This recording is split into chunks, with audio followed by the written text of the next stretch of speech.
Bonjour et bienvenue dans cette présentation des Microsoft Cognitive Services avec les Xamarin Forms.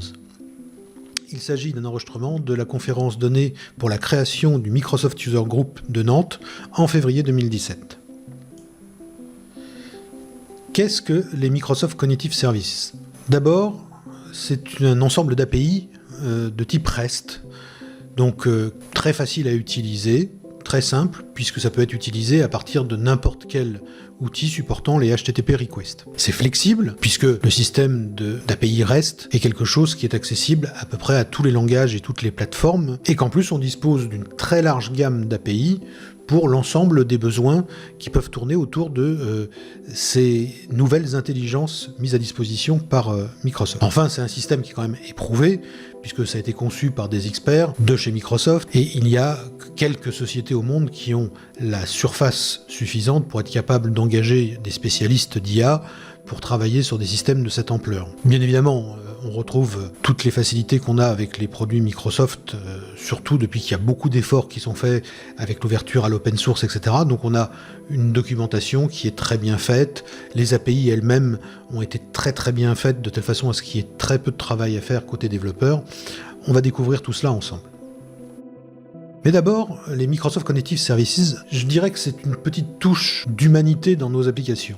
Alors, d'humanité, c'est beaucoup dire. Humanité, on pourrait penser humanisme, mais on n'en est pas encore là au niveau des IA.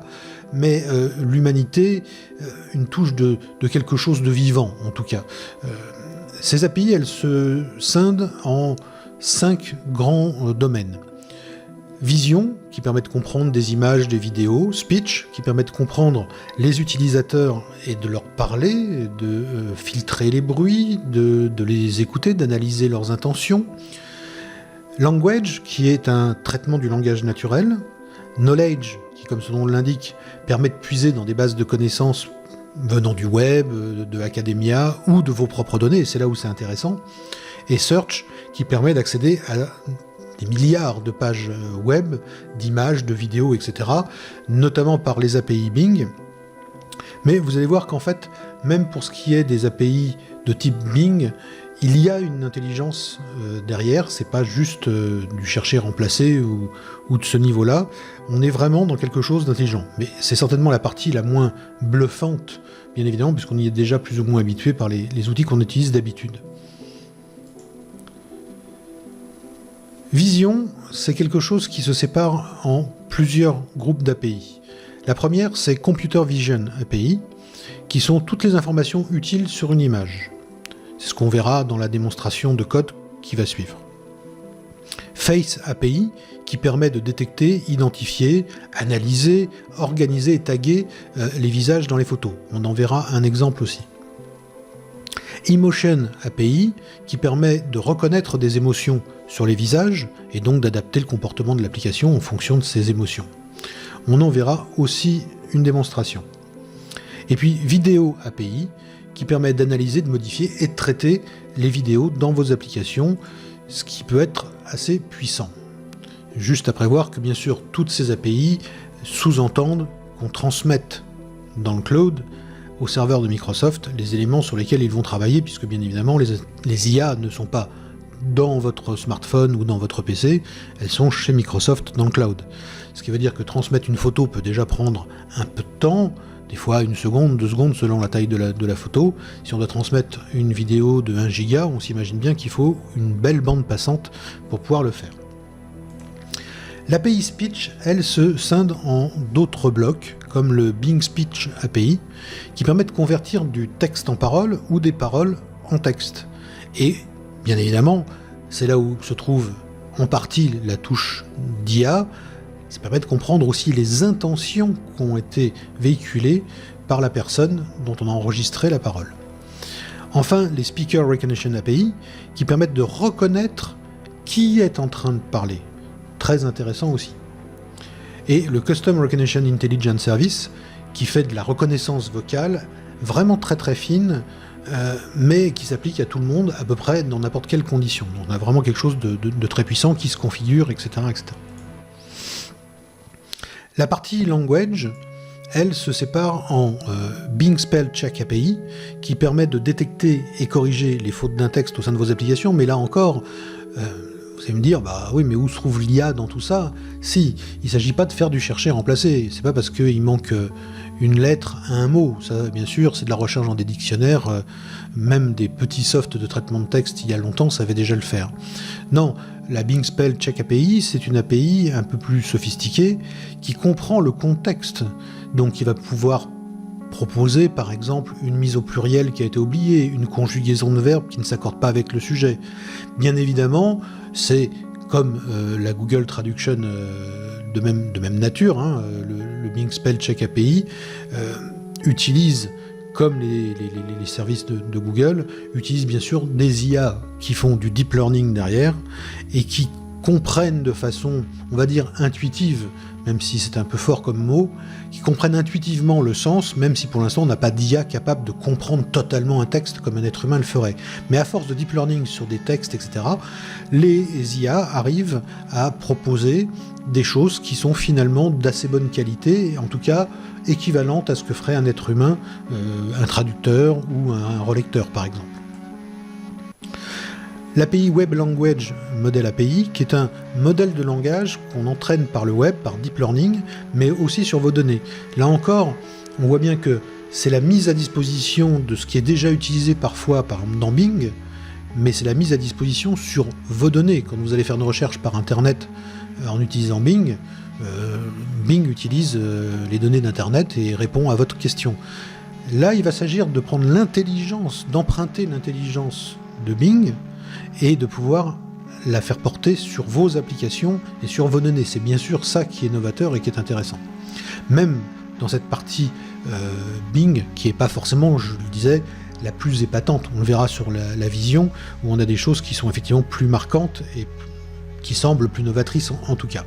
Mais on a beaucoup de puissance dans Language, puisqu'on retrouve encore un autre bloc qui est le Linguistic Analysis API, qui permet de parser et d'analyser un texte et un langage humain. C'est très fort, ça vous permet d'obtenir quel est le sujet, de quoi ça parle, les phrases, comment elles sont structurées. On verra que c'est quelque chose d'assez riche, même si je ne rentrerai pas bien sûr en détail dans toutes ces API, si ça serait impossible. Enfin, la Language Understanding Intelligence Service, qui permet d'apprendre à une application à reconnaître des commandes vocales. Et puis, au fur et à mesure du temps, avec l'entraînement, vous pourrez accéder à des choses qui vous permettront de corriger les phrases qui n'ont pas été reconnues, de dire tiens, tel mot est reconnu et donne telle action dans mon logiciel, et l'IA va s'améliorer au fur et à mesure des besoins. La Text Analytics API, qui détection de phrases clés, donc dans un texte qui est capable de détecter où se trouvent les choses intéressantes, des sentiments qui sont véhiculés par un texte, du sujet qui est dans une phrase par exemple, ou d'un texte, et bien sûr de détecter dans quelle langue se trouve ce texte. Donc vous recevez un texte dans une langue en suédois par exemple, il va être capable de détecter les phrases clés, les sentiments véhiculés par ce texte, et il va vous dire que c'est en suédois. Comme on a d'autres API qui permettent d'utiliser de façon plus simple le traducteur, mais qui lui-même utilise du deep learning et une IA, hein, comme je disais, puisqu'il ne comprend pas, on n'a pas d'intelligence artificielle aujourd'hui qui sont de type humaine, capable de comprendre totalement la sémantique et le contenu d'un texte. Par contre, en entraînant des réseaux de neurones et des IA par du deep learning, on finit par leur donner ce que j'appelais tout à l'heure une forme d'intuitivité qui leur permet de faire finalement des traductions qui ne sont pas de si mauvaise qualité que ça, en tout cas pas pire que certaines personnes pourraient le faire, même bien entraînées à un langage. Du coup, quelqu'un vous donne un texte en suédois, vous êtes capable de savoir que c'est du suédois et pas de l'allemand, et vous êtes capable bien sûr de le transférer par exemple au traducteur pour l'obtenir une version en anglais et pouvoir travailler là-dessus, la retransformer en allemand pour afficher des textes à l'écran, etc., etc. Donc on a une grande souplesse, puisqu'il faut bien comprendre que toutes ces briques-là sont des briques qui sont disponibles les unes à côté des autres, et qu'on peut piocher dans n'importe quel ordre, dans l'une, dans l'autre, et se servir des sorties de l'une pour nourrir les entrées de l'autre. C'est là où ça devient, bien sûr, très intéressant. La catégorie Knowledge de ces API contient l'Academic Knowledge API, qui permet principalement de faire des explorations parmi des articles académiques, des journaux et des auteurs. On est plutôt dans un outil, par exemple pour des thésards, qui vont avoir besoin de regarder une bibliographie un peu complète, de faire des recherches croisées sur des textes, des connaissances, etc.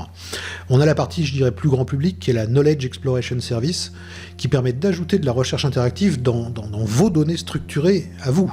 vos applications. Donc on va, encore une fois, comme je le disais tout à l'heure, transporter cette intelligence artificielle qui normalement est accessible quand on fait des recherches par Bing ou par autre chose, mais de l'amener au niveau de votre application avec vos données. Et c'est ce qui, bien sûr, va donner toute la nouveauté et toute la puissance à vos applications qui vont utiliser ces services d'intelligence artificielle. L'Entity Linking Service, qui permet la connaissance contextuelle des personnes, des lieux, des événements, de faire du brassage de tout ça en même temps, c'est assez sophistiqué. Et la Recommendations API, qui elle permet de faire des recommandations de produits à vos utilisateurs. C'est une fonction qui semble assez idiote quand vous allez sur un site web, la plupart du temps maintenant, pour essayer de vous en vendre le maximum. Quand vous avez choisi le stylo 4 couleurs, et bien quand vous l'ajoutez dans votre panier, on vous dit « Ah, mais 90% des gens qui ont acheté le stylo 4 couleurs ont aussi acheté ça, et on vous propose de le rajouter dans votre panier avec immédiatement une petite remise de 5% ou un truc comme ça, pour vous inciter à acheter un truc que vous n'auriez pas acheté. » Alors, bien évidemment, vous pouvez vous aussi utiliser ce genre d'astuce, et pour ça, eh bien, en fait, un moteur d'intelligence artificielle sera bien plus facile que si vous essayez de développer ça à la main. Microsoft, bien évidemment, a des moteurs de ce genre-là, c'est le Recommendations API, enfin le engine qui est derrière, et en l'entraînant avec vos données, avec les données de vos catalogues de produits, etc., en lui fournissant vos statistiques de vente, et l'ensemble de ces choses qui peuvent fluctuer d'un jour sur l'autre, bien évidemment, cette API va être capable de retourner des recommandations pointues, très ciblées, et vous savez qu'en matière de vente, un ciblage, même s'il est meilleur de 4 ou 5% par rapport à un autre, eh bien à la fin de l'année, ça peut chiffrer en milliers, en dizaines, en centaines, en millions d'euros de différence selon la taille de l'entreprise. Enfin, on a les activités plus standards de recherche, mais qui elles aussi sont basées sur des intelligences artificielles, comme le Bing Web Search API, qui permet de chercher partout sur le web et d'avoir des informations qu'on va pouvoir exploiter dans l'application. Le Bing Autosuggest API, qui est une API qui permet d'avoir des autosuggestions pour vos applications. Alors autosuggestion, c'est peut-être un anglicisme qui est pas très bon dans notre langue. On dirait plutôt une liste de suggestions automatiques, parce que l'autosuggestion, c'est un peu autre chose. Bing Image Search API, pareil, des recherches avancées sur des images à partir éventuellement de leurs métadonnées, de leur EXIF, etc., etc. Le Bing Video Search API, qui, bien évidemment, est le pendant du Bing Image Search API, mais qui traite, vous l'avez compris, de vidéos. Enfin, le Bing News Search API, qui lui permet de faire des recherches assez pointues dans les news. Et vous allez me dire à quoi ça peut servir, mais justement, c'est tout l'intérêt de cette conférence, c'est de vous faire voir toutes ces nouvelles choses auxquelles vous n'aviez jamais pensé, et bien évidemment, c'est de vous ouvrir l'esprit, non pas sur comment vous allez ajouter ça dans des applications existantes. C'est possible, bien évidemment, vous pouvez toujours ajouter un poète-poète ou une petite ampoule lumineuse qui clignote dans un coin, mais le plus intéressant dans tout ça, et ce que je vous demande quand vous allez écouter cette conférence, c'est plutôt de vous imaginer en fait toutes les choses nouvelles que vous allez pouvoir faire, toutes les applications totalement différentes que vous allez pouvoir faire, embrassant l'ensemble de ces API et un peu plus avec votre savoir-faire dans votre application tel que vous le connaissez dans votre domaine applicatif fonctionnel dans votre entreprise. Donc les Cognitive Services, si on essaye de récapituler un peu, c'est le service Vision avec le Computer Vision, les Emotion, Face, Vidéo. C'est le Speech avec le Customer Recognition API, la Speaker Recognition et le Speech API. Dans la partie Language, on a beaucoup de choses, le Bing Spell, le Linguistic Analysis, Language Understanding, le Text Analytic, la Web Language Model et le Translator, bien évidemment. Dans le Knowledge, on a Academic Knowledge, Entity Linking, Knowledge Exploration et Recommendation. Et enfin, dans le Search, on a le Bing Web Search, le Bing Image, le Bing Video Search, le Bing News Search et le Bing Auto Suggest, donc nous, on appellera plutôt suggestion automatique. Ces API, elles sont évolutives, donc il faut comprendre à peu près comment ça fonctionne quand on les utilise dans ces applications. Donc en deux mots, elles ont un cycle de vie à peu près sur un an, partagé en deux. Donc par exemple, quand la version N est réalisée, forcément pendant 6 mois, la version N elle est supportée, elle est plébiscitée, etc. Et puis au bout de 6 mois va sortir la version N+1. Dans ce cas-là, la version N est bien encore supportée. Ce qui veut dire qu'on est reparti pour 6 mois avant que la VN+2 ne sorte. Donc pendant toute l'année de la version N, qui suit la sortie de la version N, elle va être supportée. Et puis, au bout encore donc de 6 mois, donc ce qui fait 1 an après la sortie de la version N plus 2 est réalisée. La version N plus 1 est encore supportée, au même titre que la N était supportée au moment où la N plus 1 était réalisée, mais la version N, donc au bout d'1 an, devient obsolète. Ce qui veut dire qu'on peut encore l'utiliser, mais c'est plus vraiment conseillé. Et puis 2 mois après, la version N devient dépréciée, donc deprecated, ce qui veut dire que là, il est vraiment fortement déconseillé de s'en servir. Bien évidemment, elle reste supportée pour des raisons de compatibilité, et les programmes qui l'utilisent n'ont pas besoin d'être modifiés. Mais par contre, elle est deprecated, et il n'y a plus intérêt surtout à l'utiliser dans de nouvelles applications. Ce qui veut dire que quand une nouvelle API sort, on a à peu près un cycle de 14 mois, jusqu'à temps qu'il faille éventuellement s'adapter à la nouvelle version qui est en cours. Ce sont des API qui évoluent souvent et qui sont faites pour évoluer beaucoup, déjà depuis la sortie des premiers modules de ce qui s'appelait le projet Oxford chez Microsoft avant de s'appeler maintenant officiellement les Cognitive Services. Il y a eu déjà beaucoup de choses qui ont été réalisées qui n'étaient pas en place. Et il y en aura encore d'autres à venir dans les mois et les années à venir. Alors en fait, pour travailler avec ces API, en fait, la chose la plus simple à faire, c'est bien sûr d'obtenir une clé. On obtient une clé, comme dans la plupart des systèmes de développement de ce genre-là, en se rendant sur microsoft.com/cognitive, qui est un raccourci, et là, vous allez pouvoir obtenir une clé pour le service qui vous intéresse. Aujourd'hui, il y a à peu près 13 clés, 13 services, 13 API différentes au moment où je parle. Donc vous pouvez demander une clé pour un seul, ou vous pouvez demander une clé pour les 13 services, et chaque service vous donne droit en plus à 2 clés. Alors, il s'agit de services gratuits, c'est-à-dire que vous n'avez pas besoin de payer pour pouvoir vous en servir, avec un certain nombre de limitations, mais avec des volumes relativement généreux pour l'instant, qui permettent bien évidemment de tester très généreusement ces API sans être gêné. Maintenant, pour une diffusion au sein d'une application, par exemple sur smartphone, avec des milliers d'utilisateurs, bien évidemment qu'il faudrait acheter les volumes de données à traiter, ou pour une entreprise qui ferait une application pour ses besoins internes. Bien évidemment qu'il faudra certainement payer et ne pas se satisfaire de l'offre gratuite qui peut être quand même limitée dans ce genre d'application. On démarre en 3 étapes. Quand on arrive sur le site, on peut se signer avec un compte Microsoft. Alors je sais qu'aujourd'hui, on doit pouvoir se signer avec un compte aussi Google, avec d'autres genres de comptes. Mais enfin, si on a un compte Microsoft, parce qu'on est en général un développeur Microsoft, donc on a un compte Microsoft, donc on signe avec ce compte Microsoft, on sélectionne les API qu'on souhaite utiliser, on demande la génération des clés, et puis il suffit simplement de les noter, bien sûr, de les avoir sous la main pour pouvoir les utiliser dans son application. On verra de quelle façon, enfin bon, c'est une constante avec la clé à l'intérieur. Vous voyez ici, par exemple, la sauvegarde des clés que j'ai demandé. Vous pouvez remarquer que ici, par exemple, My Free Subscriptions, j'ai 13 subscriptions qui sont ici, avec le nom du produit, Computer Vision Preview ou Emotion Preview. Alors vous voyez, par exemple, pour les quantités, c'est intéressant de savoir, pour Computer Vision, qui permet de décrire une scène, nous avons 5000 transactions par mois, limitées à 20 par minute. Autant dire que pour un usage à titre personnel ou pour tester ces API, c'est très largement suffisant. Pour les emotions, donc détection des émotions sur un visage, qu'on verra aussi en démonstration, on a 30 000 transactions par mois et on est aussi limité à 20 par minute. C'est quand même très largement suffisant, même pour faire une application, même dans une petite entreprise, on pourrait supposer que ça pourrait être suffisant. Tout ça, c'est un peu abstrait, où on croit qu'on sait et en fait on s'imagine pas tout ce qu'on pourrait faire avec.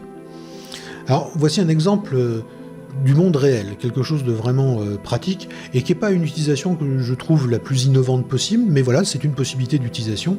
Depuis le 23 septembre 2016, Uber utilise l'API Microsoft pour faire de la reconnaissance de visage. Vous savez qu'ils misent beaucoup sur la sécurité à la fois des chauffeurs et des personnes transportées, et en fait, pour obtenir une course, le chauffeur doit s'identifier. Il y avait des systèmes d'identification de mots de passe, mais à la limite, il est possible de mettre un flingue sur la tempe d'un chauffeur, de lui demander de vous donner les mots de passe, de le sortir de sa voiture et de vous faire passer pour le chauffeur pour aller éventuellement enlever ou agresser le prochain client. Donc c'était pas suffisant. Donc pour aller dans un système qui soit plus efficace, ils utilisent les Vision API de Microsoft, et grâce à ça, avant de donner la course à la personne, au chauffeur, il faut que le chauffeur s'identifie par reconnaissance faciale. Donc l'application lui demande de prendre une photo, un selfie.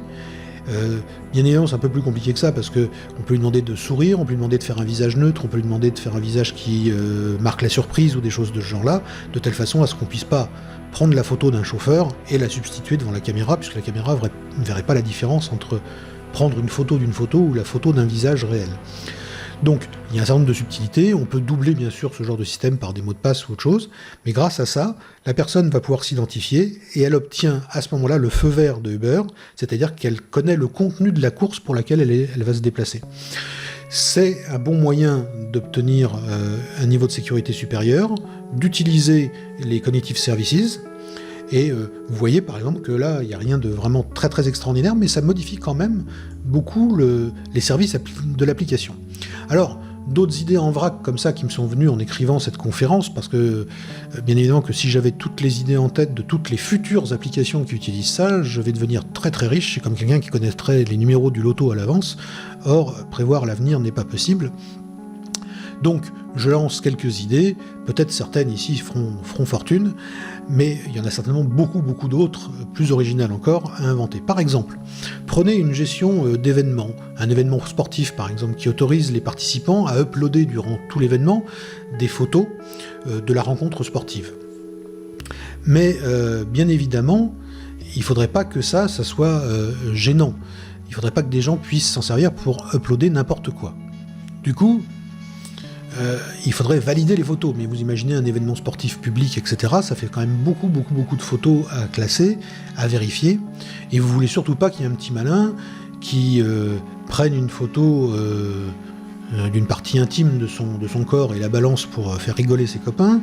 Vous ne voulez pas qu'une photo de décapitation puisse éventuellement être envoyée, donc vous voulez une classification des contenus adultes, par exemple, pour éviter que ce genre de choses arrive.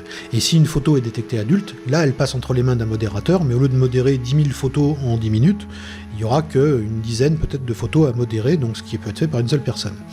Là, c'est l'utilisation à la fois des API Vision, du contrôle des émotions, du contrôle de la classification de type adulte, etc. Tout ça, ça peut être utilisé. Voilà une application qui pourrait être créée. On pourrait avoir une application aussi qui porte sur la vie sauvage, et qui permettrait de prendre des photos durant le déplacement, les géotagants, etc. Et puis qui automatiquement serait capable de vous mettre d'un côté les photos où il y a des animaux uniquement, et les photos où il y a des humains. C'est tout bête, mais c'est un service, c'est quelque chose qui n'existe pas aujourd'hui dans des applications. On peut imaginer un réseau social, par exemple, qui veut taguer automatiquement les amis d'une personne sur une photo. Alors ça se pratique déjà chez Facebook, etc. Mais si vous voulez créer votre propre réseau social, si vous voulez créer votre propre petit réseau social d'entreprise ou des choses comme ça, vous pouvez donc utiliser ces fonctions ultra puissantes qui sont déjà utilisées par certains géants de l'informatique. Mais ce que Microsoft, qui en est un géant de l'informatique, ce qu'il vous propose, c'est de bénéficier bien évidemment de cette puissance ou de la garder jalousement pour lui. Ce qui est quand même assez sympa. On peut imaginer par exemple une application qui gère un système de rencontre entre personnes et qui, à partir de la photo, va déterminer automatiquement l'âge, ce qui fait que si une jeune femme s'est inscrite et qu'elle dit qu'elle souhaite rencontrer des hommes de 45 à 55 ans, bah, évidemment, ça permet d'éliminer immédiatement toutes les personnes qui sont de sexe féminin et toutes les personnes qui, d'après leurs photos, ont un âge qui est largement inférieur à 45 ans, puisqu'on verra que ça fait partie des informations qui sont retournées. C'est tout bête, mais ça pourrait améliorer grandement des systèmes de rencontre ou de matching.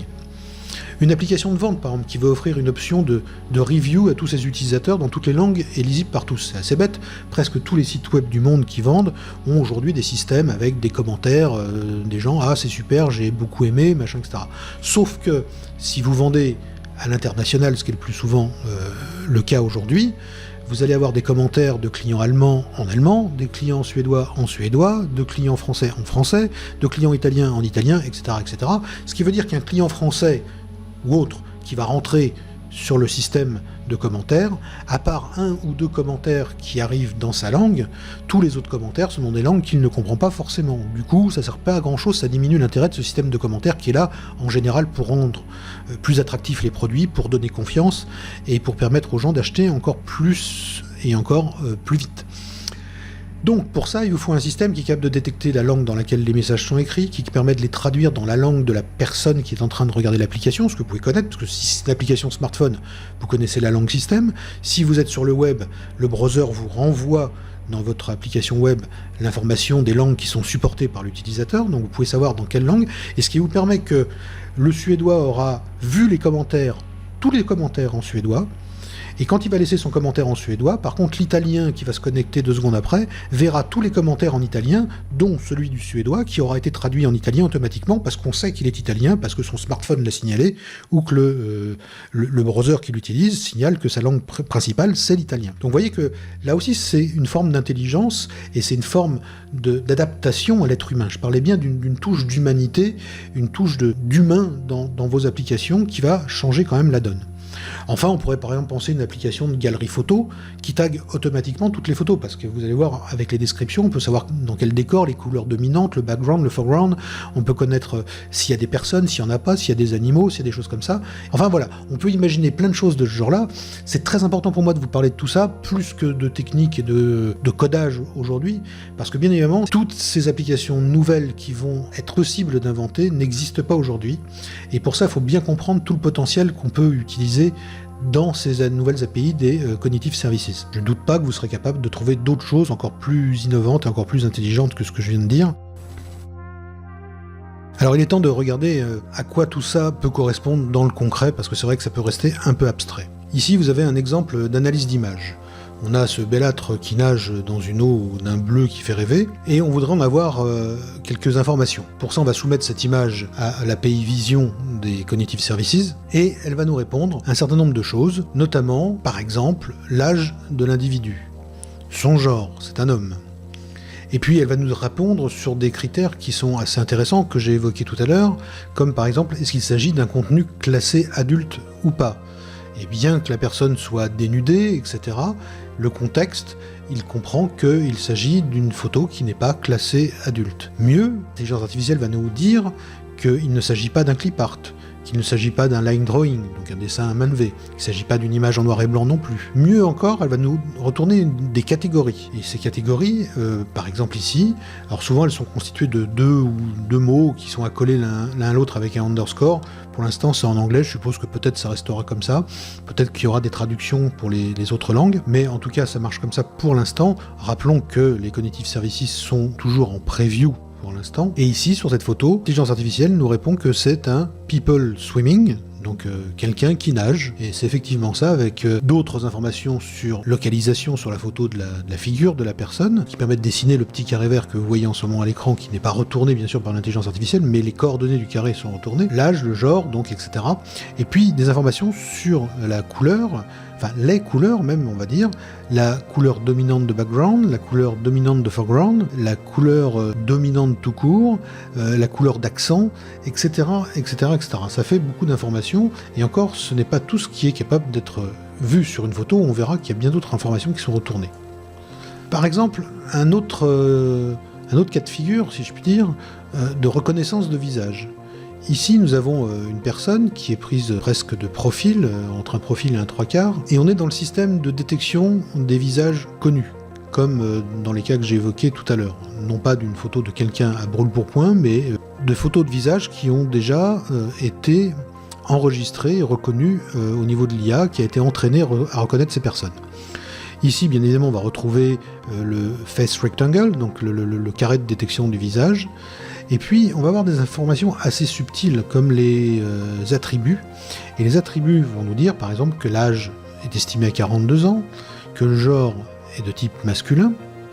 Autre information intéressante, ce sont les attributs. Les attributs, vous avez l'âge, 42 ans, le genre, masculin, et le head pose, qui est exprimé selon un jargon qui est proche de celui, enfin proche même identique à celui qu'on utilise en aviation, qui sont les 3 rotations possibles sur les 3 axes X, Y et Z, donc le roll, le yaw et le pitch, et qui vont permettre de savoir comment la figure est positionnée dans le carré de détection. Ce qui permet de savoir si la personne regarde vers le haut, elle a le visage tourné vers le haut, si elle regarde plutôt vers le bas, vers la droite, vers la gauche, etc. On aura d'autres informations, par exemple de grouping, c'est-à-dire des informations sur d'autres photos où cette personne a déjà été reconnue et qui est connue du système. Même celle, par exemple, où il a la main devant la bouche, on sait que c'est lui. Et puis, puisqu'on est dans un système d'identification avec reconnaissance des personnes avant, ici on sait que c'est Jasper Williams.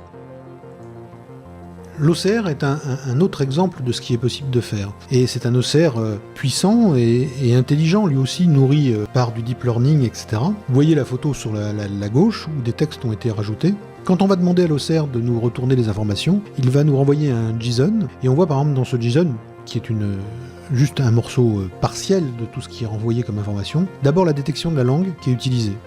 Donc on sait qu'on a quelque chose qui est écrit en N, donc en anglais. On a une orientation, c'est que les textes sont écrits vers le haut, et on a plusieurs régions. Ces régions, elles ont une bounding box, donc un carré, un rectangle dans lequel elles sont limitées, et une bounding box peut avoir des lignes, des lines, qui chacune ont une bounding box, et à l'intérieur de cette bounding box, on a éventuellement des mots. Et ici, on retrouve le mot life, donc qui est un texte, le mot is, le mot like, chacun avec sa propre bounding box qui permettrait de réextraire, de pouvoir même faire de la modification de la photo, ou pouvoir remettre les mots dans un autre ordre, par exemple. On pourrait créer un jeu qui mélange les mots d'une photo juste en échangeant les bounding box.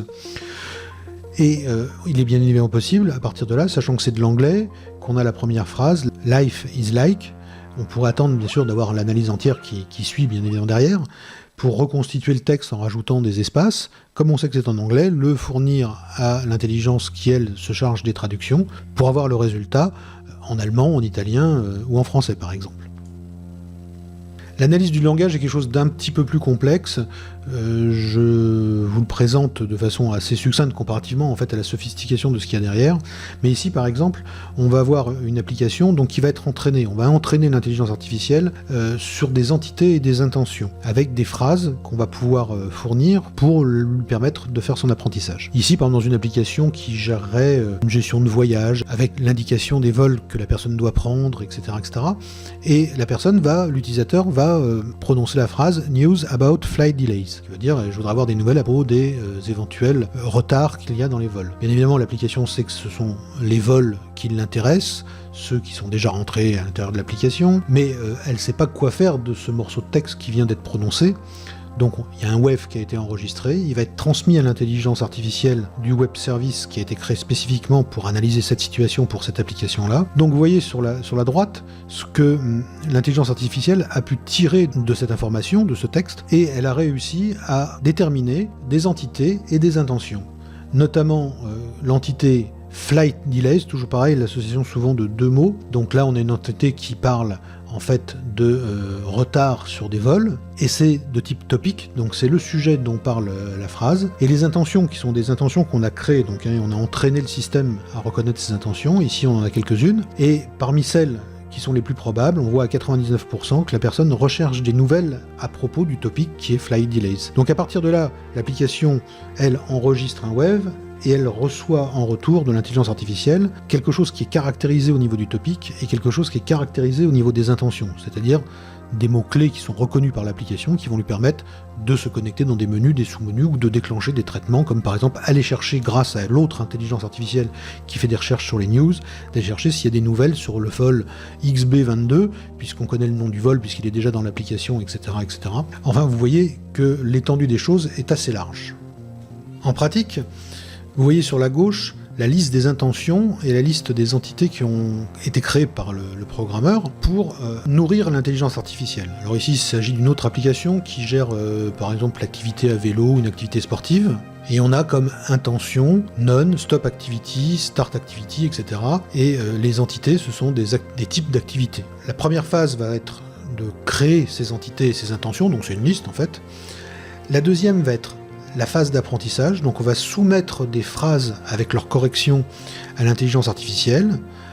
Par exemple, I want to start my car, et est-ce que ça rentre quelque part ? Cette phrase, elle doit être comprise comme étant se rapprochant à l'entité start activity et à l'entité de type car si on autorise par exemple qu'on puisse faire des activités en voiture. La troisième chose, ça va être la publication de la base sémantique. Donc à partir de là, l'intelligence artificielle va mouliner tout ça et va automatiquement créer un web service, vous fournir une URL pour vous connecter à ce web service qui sera entièrement dédié à la reconnaissance des phrases de ce domaine d'activité que vous avez saisi. Toujours dans cette analyse pratique du langage, vous voyez que par exemple en haut à gauche, on a une phrase de test, Start Tracking a Walk, donc on veut parler d'une marche, l'entité ça va être faire une marche, et bien évidemment, qu'on attend, c'est aussi que l'intention qui nous soit retournée, ça soit un Start Activity. Donc on va émettre sa phrase à reconnaître, on va recevoir, toujours pareil, du JSON, pour reconnaître cette phrase. Et vous voyez ce morceau de JSON à gauche, donc la query c'est Start Tracking a Walk, qui nous répète ce qui a été demandé. Les intentions qui sont détectées, on retrouve comme intention Start Activité à presque 80%. Ce qui est intéressant dans ce système, c'est que bien évidemment toutes les phrases qui vont être soumises vont être traitées, analysées, et celles qui n'auront pas été reconnues vont être stockées par l'intelligence artificielle. Et on va pouvoir revenir sur l'interface des Cognitive Services pour prendre connaissance des phrases. Par exemple, ici, vous en voyez une au centre en bas, Start Driving a Pony. Bon, bien évidemment, l'application a répondu non. L'intelligence artificielle a répondu non parce qu'en fait, elle ne la reconnaît pas, cette intention, parce que l'application n'a jamais été entraînée pour dire qu'on voulait commencer à faire du poney. Donc vous avez le choix de dire, il faudra toujours répondre non, ou bien dire, ça correspond à un Start Activity sur une nouvelle activité. Après tout, notre application, elle ne gérait pas de faire du cheval, mais on peut très très bien rajouter ça. Donc vous allez rajouter, faire enrichir l'application et enrichir en même temps la reconnaissance du vocabulaire. Alors on peut s'attendre à ce qu'une application de ce genre-là, avec ce type d'entraînement, qui n'est pas vraiment un deep learning, mais qui est un learning dans le temps et à cause de la masse de données des utilisateurs, une application qui aurait 1000, 10 000, 100 000 utilisateurs, très rapidement sera capable de reconnaître à peu près n'importe quelle façon de formuler les choses, puisque même quand elle se trompe ou quand elle ne sait pas reconnaître, vous allez pouvoir lui expliquer ce qu'il faut reconnaître dans ces phrases. Bref, vous l'avez compris, les Cognitive Services, c'est quand même plutôt riche. Il y a d'abord beaucoup, pas des millions, mais en fait on voit que c'est quand même beaucoup de choses, et encore on n'a pas survolé le knowledge ou le search ou des choses comme ça. Ce sont des API qui évoluent sans cesse, déjà entre les premiers projets Oxford en preview et les Cognitive Services d'aujourd'hui, il y a déjà beaucoup de choses en plus. On peut supposer qu'il y en aura de plus en plus dans les mois et les années à venir. Ça concerne la vision, le langage, sa compréhension, la reconnaissance des personnes, des émotions, faire des descriptions de scènes complètes, reconnaître des gens à partir de leur voix, donc de faire de l'identification vocale, mais aussi faire de la simple reconnaissance vocale comme de la dictée vocale, reconnaissance faciale, reconnaissance de contexte, ça fait énormément de choses, même si on reste concentré sur les premiers services des Cognitive Services et qu'on ne rentre pas dans Knowledge, dans Search, etc. etc. Bien évidemment que tout ce qui est intéressant là-dedans, c'est de savoir qu'est-ce qu'on va pouvoir en faire, comment en tirer parti. C'est peut-être la chose la plus importante dans cette session, c'est d'essayer de vous faire comprendre la richesse de tout ça et de vous ouvrir l'esprit sur des tas de possibilités. Bien évidemment qu'on peut rajouter toujours un petit poète-poète, une lampe qui clignote dans une application existante. On peut améliorer des applications existantes en leur rajoutant des possibilités. C'est pas interdit, c'est même très bien, mais c'est pas là-dessus que ça va se jouer dans le futur. Dans le futur, ça va se jouer sur les applications qui seront complètement nouvelles, sur des applications qui sauront utiliser toutes ces possibilités-là pour fournir des services qui n'existent vraiment pas dans des applications aujourd'hui. En inventant des applications qui vont reposer sur cette boîte à outils fantastique qui est quand même pleine d'intelligence, ce qui va vous permettre d'offrir d'abord une UX certainement encore meilleure à vos utilisateurs, mais surtout donc des fonctionnalités qui sont inédites. Et ça, c'est vraiment très très important. J'en ai donné quelques idées tout à l'heure, mais on peut en trouver certainement des milliers d'autres, et c'est ça qui compte.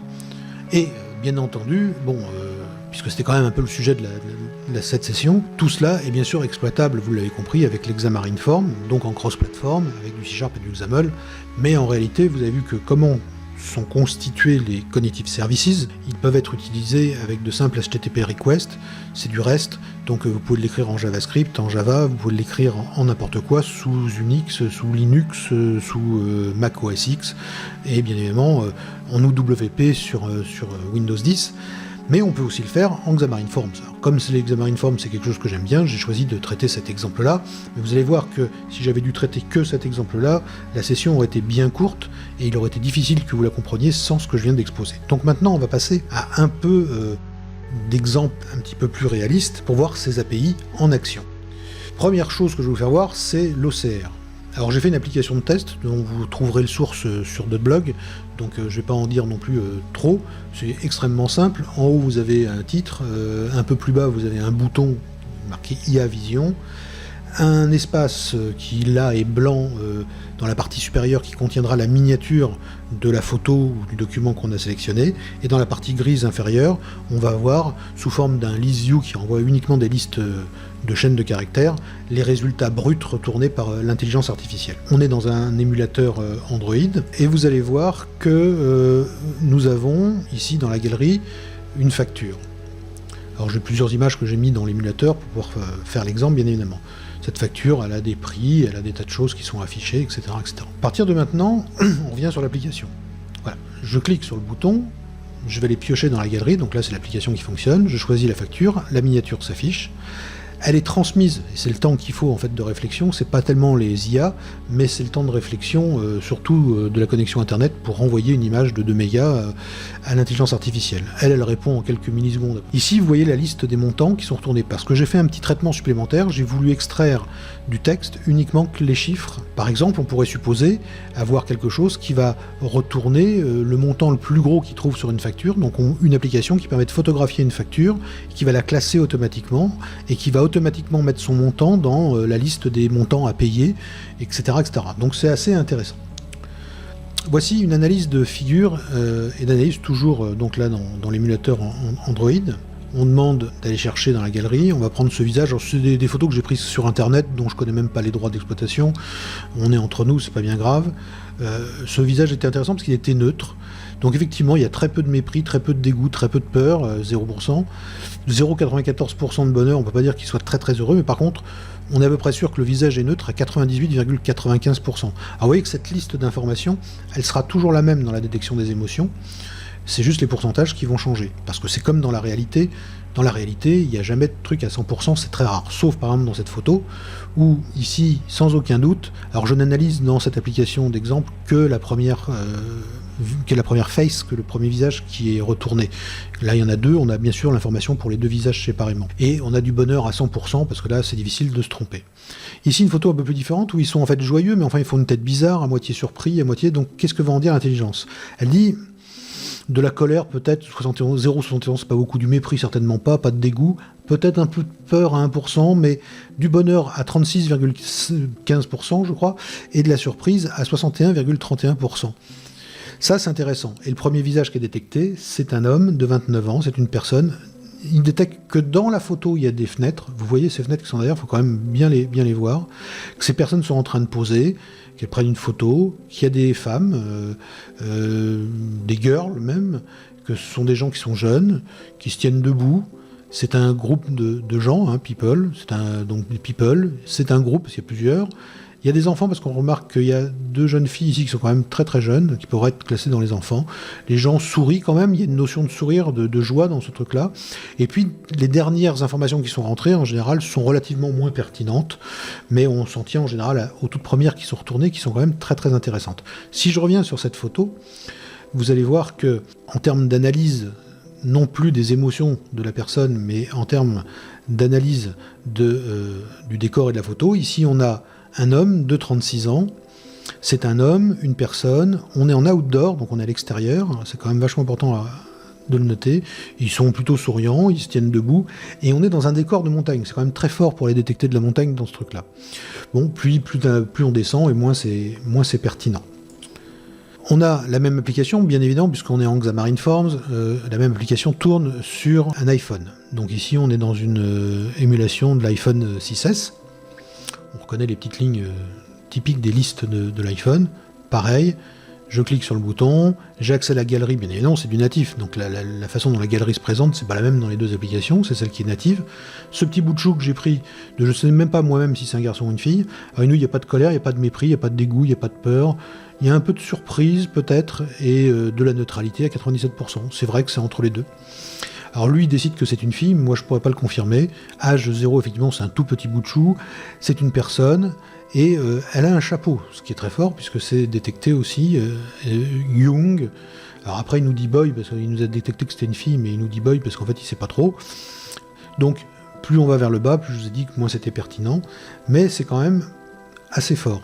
Si on prend une autre photo comme ce portrait, vous allez voir que au niveau de l'analyse des informations, nous avons un certain nombre de constantes qui vont changer, notamment du mépris à presque 4,20%, de la colère à 5,35%.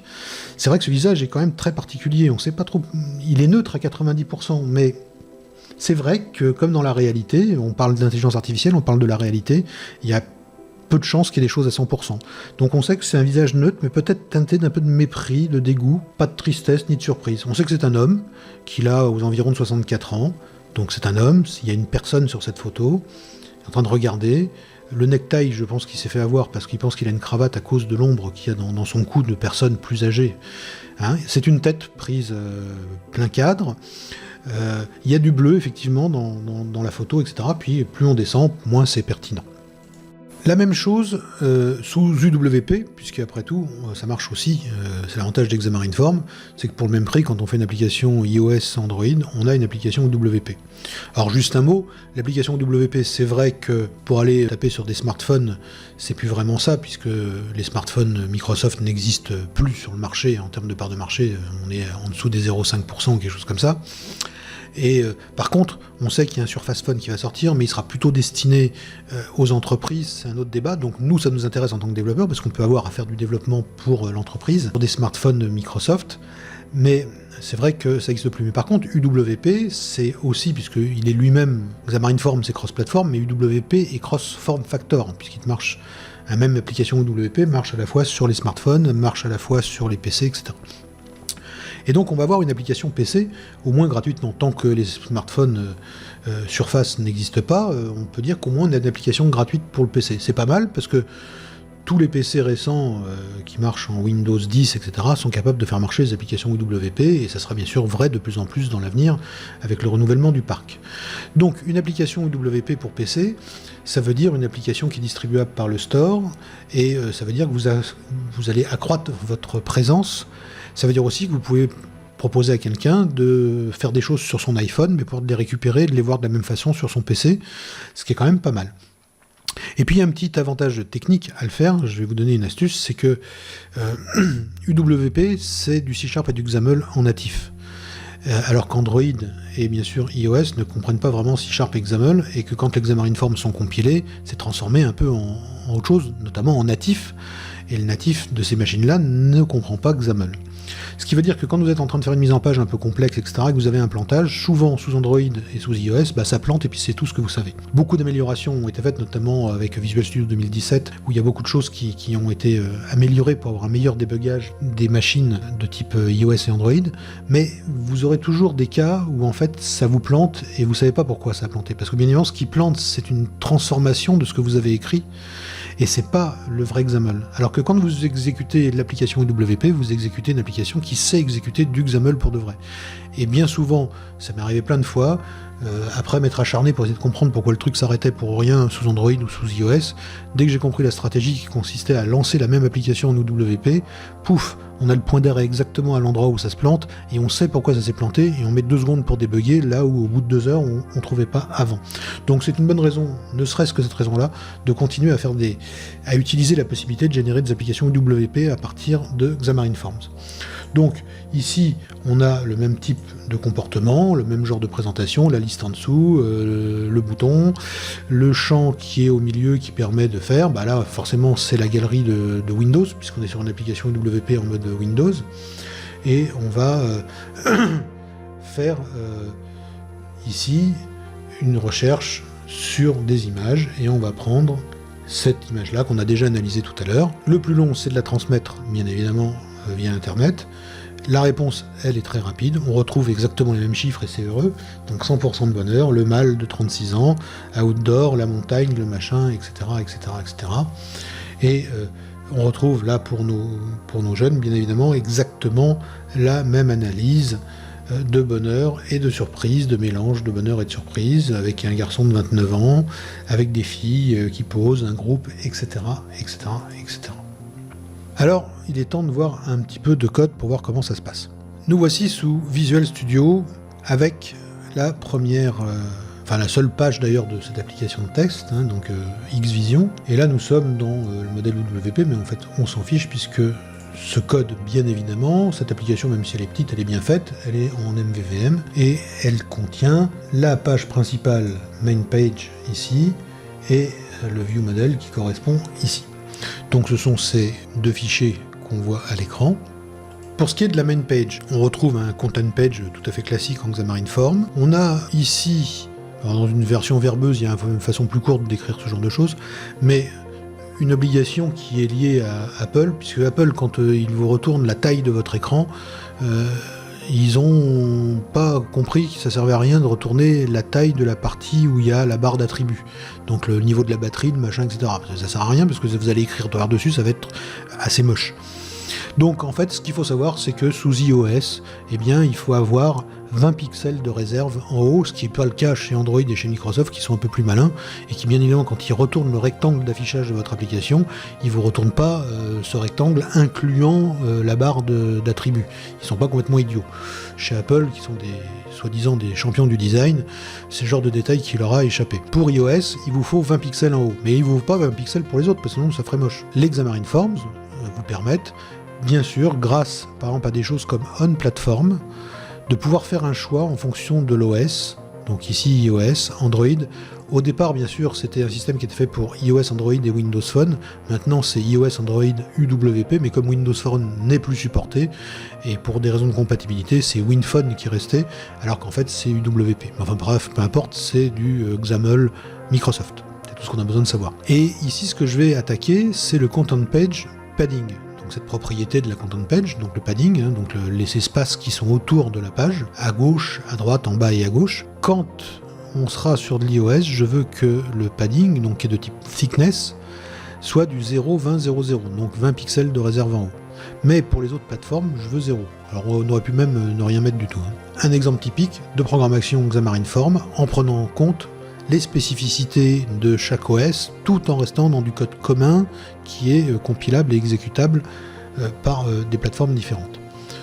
À l'intérieur, pas grand chose, on a une grille avec des grilles de raw definitions, là on reconnaît le XAML à peu près standard, avec des espaces, on a un label qui inscrit le titre de l'application, Xvision, on a un bouton, celui sur lequel j'ai appuyé à chaque fois, qui marque IA Vision et qui est bindé à une commande qui s'appelle IA Command. On a une image en dessous, celle où s'affiche en général la miniature, que ce soit de la facture ou des visages ou des choses comme ça que vous voyez dans l'application, qui est une image Xamarin Form avec un aspect fit et sa source est bindée à la photo source qui se trouve bien évidemment être une propriété de mon view model. Là-dessous on retrouve une list view qui est donc dans la ligne 3 de ma grid. Son item source est bindé à report avec une background color de silver, donc un gris argenté. Le data template des lignes qui sont affichées, j'utilise une text cell, donc une cellule déjà toute faite avec un text color à black et un texte qui est bindé en fait à la propriété line de report. Pas grand chose à en dire. Au niveau du view model, on retrouve des informations comme la clé qui est ici. Donc là-dessous, sous ce qui est obfusqué peut-être en ce moment à l'écran, se trouvent donc les fameuses clés qui contiennent le droit de passage en fait pour accéder aux API, ce qu'on a vu tout à l'heure en début de conférence. Cette main page, elle a un constructeur qui crée la commande IA commande et puis qui me permet de la faire basculer en fonction du mode que je veux la faire, que je veux montrer, par exemple l'OCR mode, est-ce qu'on est en OCR mode ou pas. De la même façon, elle utilise un plugin ici des plugins médias qui sont en fait des plugins qui permettent de prendre des photos, de prendre des selfies, d'aller dans la galerie photo, puisque ça ce sont des commandes qui n'existent pas dans Xamarin puisqu'il n'y a pas de comportement commun. Donc dans les Xamarin Form, on fonctionne sous forme de plugins qu'on rajoute et qui permettent d'ajouter ces fonctions-là qui sont reconnues. Les lignes de report, on a nos listes de report line, donc qui est report. Et puis on a la fonction qui est lancée quand la commande est tapé. On voit ici que notre IA commande, new command de analyze photo. Et analyze photo, selon si on est en OCR mode ou pas, hein, c'est assez laid, hein, c'est juste un gros if, enfin bon, c'est vraiment un truc de test à l'arrache. De la même façon, pour prendre un selfie ou pour aller choisir dans la galerie, ici on fait un cross-média, donc c'est le nom de ce plugin, current is pic photo supported, donc si on a accès à la galerie, on va faire un pic photo à 5, mais si on voulait faire avec un selfie, c'est ce code-là qu'on utiliserait. Enfin bon, vous aurez le code de l'application, je vais le publier sur le blog, donc on va pas y rester 3 heures non plus. Ce que je vais vous faire voir, c'est comment on détecte une émotion. J'ai obtenu ma photo, donc ici je vais obtenir un client en fait de l'Emotion Service Client en passant ma clé. Je vais obtenir un stream sur ma photo, donc shot.getStream, et je déclare mon résultat. Et comment j'accède ? Je vais dire que Emotion est égal à await, puisque ce sont des interfaces de programmation asynchrones. Je prends le client que j'ai obtenu ici, Emotion client, recognize async, de quoi ? Du shot stream, donc du stream que j'ai sur ma photo.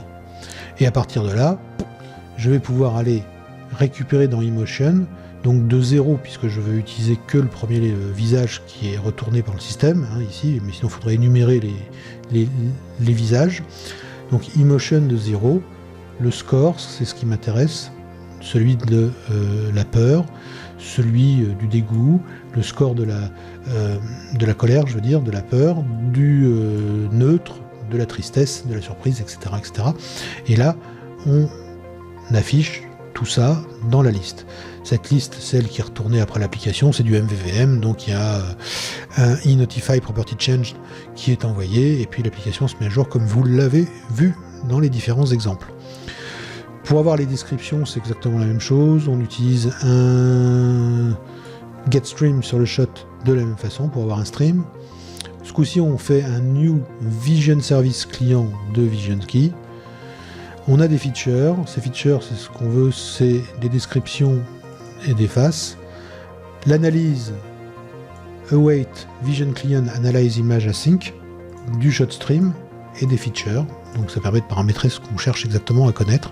Et puis ici, là j'ai juste retourné de ce résultat analysis la première faces, donc la première face, le premier visage, son genre et son âge. Il y a pas mal d'autres informations qu'on pourrait obtenir, etc., etc., etc. Si on fait marcher ça pour, vous voyez, quand même une exécution, on est sur OWP, on va rester comme ça. Je lance l'application OWP et vous voyez donc ici le IA Vision qui est ici. Je vais cliquer sur le bouton. Je peux choisir un visage. Tiens, celui-là est rigolo. Qu'est-ce qu'il va nous en dire ? C'est des photos que j'ai téléchargées sur internet, je le répète, je ne sais même pas s'il y a des droits ou s'il n'y a pas de droits, on s'en fiche un petit peu pour cette présentation qu'on fait entre nous. Colère 0,54, mépris 0,54, dégoût, peur 5%, effectivement il pourrait avoir peur de quelque chose cet homme-là. Bonheur, neutre 58%, surprise 33%, vous voyez, c'est assez mitigé, mais effectivement, même moi, si on devait me demander de décrire cette figure-là, j'aurais du mal à vous donner des pourcentages aussi précis sur chacun de ces trucs-là. On sait que c'est un mâle, qu'il a environ 61 ans, donc le visage est penché, a une drôle d'expression, mais il reconnaît quand même que c'est un homme, qu'il a 61 ans. Il a une necktie, ce coup-ci c'est vrai, il a une necktie, donc une cravate, il porte un costume, il est habillé, c'est du genre holder, donc effectivement c'est quelqu'un c'est pas quelqu'un de jeune. Il y a du noir, il y a du blanc, et vous voyez que les derniers en général, bon, c'est pas terrible comme je le disais. Si on prend une autre photo, ici, en fait, il paraît que c'était une criminelle, en fait. Je ne sais pas où est-ce que j'ai récupéré ça sur Internet, mais c'était un visage assez neutre. Vous voyez, neutre à 99,93%. C'est une femme de 28 ans, c'était à peu près ce qui devait être dit dans l'article. La photo est prise indoor, c'est une femme, elle se tient, etc., elle pose, bref. Et si on prend ici cette jeune fille, dont je ne connais pas le nom non plus, qui a mis sa photo sur Internet, on voit qu'elle est repérée comme étant nageant en plein bonheur. Écoute, tant mieux pour elle. C'est une fille, elle a 22 ans, effectivement, elle semble pas bien vieille. C'est une photo qui est prise en extérieur, il a raison. Elle sourit, c'est vrai, elle est jeune. Il y a une table, en fait, il s'est fait avoir, c'est parce que c'est leur parapet qui est ici qui ressemble à une table. Mais ça y ressemble. Il y a des trucs dans la fin, on ne sait pas trop quoi, mais par contre, il vous repère qu'il y a de l'eau, ce qui est quand même assez fort sur des petites zones de photos, comme tout à l'heure pour la montagne. Bon, voilà, après, il y a des choses qui sont plus ou moins pertinentes, bien évidemment. Donc, voici un exemple très concret de, à la fois, vous voyez, donc je remonte le morceau de XAML pour faire ça, le view model qui est derrière, puisqu'en plus on a fait ça très correctement avec les view models, les éventuelles références donc au Xamarin Form, à tout ce qui est HTTP bien sûr, et ce qu'il faut préciser, c'est que pour que ça fonctionne en Android et en iOS, c'est qu'on a rajouté bien évidemment des marqueurs propres aux applications natives pour autoriser par exemple l'utilisation de la galerie sous iOS. Par exemple, vous avez le fichier info plist. Ici, ce sont les informations les plus courantes, mais si vous demandez à faire ouvrir avec, et vous allez dire que c'est du XML, dans info plist, j'ai ajouté à la main ici une clé NS Photo Library Usage Description qui me permet d'accéder, donc l'application qui va demander les droits d'accès à la galerie photo. Ça c'est du natif, bien évidemment, puisque Xamarin Form permet de faire des applications complètement natives. Donc tout ce qui est global c'est traité dans le code portable, mais tout ce qui est très spécifique à la plateforme, puisque sous Android ça sera d'autres types d'autorisations qu'il faut obtenir. Donc voici ce qu'on peut dire à propos du code de cette application qui reste excessivement simple et excessivement rapide à mettre en œuvre. Vous avez bien compris que c'est pour ça que je me suis un peu appesanti sur les Cognitive Services que vous ne connaissez pas et qu'il est intéressant de connaître, plus que sur la partie Xamarin Form où vous apercevez qu'il y a une grille un label, un bouton, et que même le view model, ça consiste à obtenir un objet de type client HTTP et de faire un await sur une requête et d'analyser un morceau de JSON, ce qui est bien évidemment pas du code de très haute voltige. Pas de quoi rester des heures dessus donc. Ils ont l'air heureux, c'est normal puisqu'ils utilisent une application qui intègre les Cognitive Services. Plus sérieusement, des ressources. Bien évidemment, la principale, c'est Microsoft.com/Cognitive. Il y a plusieurs communautés, celle de Stack Overflow, celle de Social et MSDN. Vous avez aussi Cognitive User Voice qui permet en fait de discuter, de faire des remontées en fait sur comment les Cognitive Services fonctionnent. Donc d'avoir une espèce de contact avec les équipes de chez Microsoft, c'est pas mal. Et bien évidemment, toute bonne publicité commence par soi-même, hein, donc bien sûr vous avez beaucoup d'informations à la fois sur Xamarin et sur Xamarin Forms, ça c'est sûr, sur d'autres blogs dont vous avez l'adresse et que vous connaissez certainement déjà. Je vous remercie de votre attention, c'était pas une conférence facile parce qu'en fait il faut parler beaucoup plus de techniques de découverte d'une technique et d'une technologie plus que de techniques pures de développement Xamarin. Donc voilà, c'est indispensable malgré tout de faire voir ce que sont les Cognitive Services, parce que si j'en avais pas parlé, que j'avais fait juste une application de démo en Xamarin Forms, vous n'auriez pas compris de quoi je parlais. Et vous avez vu que l'application de démo en Xamarin Forms, elle prend pas beaucoup de lignes et qu'il n'y aurait pas eu de quoi faire une conférence avec ça. Donc, bien évidemment, si vous voulez en savoir plus sur les Xamarin Forms, voici l'adresse qu'il vous faut pour aller vous procurer ce seul et premier livre en français sur les Xamarin Forms. Et puis, si vous avez besoin de me contacter, vous flashez ce magnifique QR code et vous allez retrouver une carte de visite avec les moyens de me contacter. Je vous remercie infiniment de m'avoir suivi jusqu'à là, et puis à la prochaine, et comme je dis sur mon blog, stay tuned.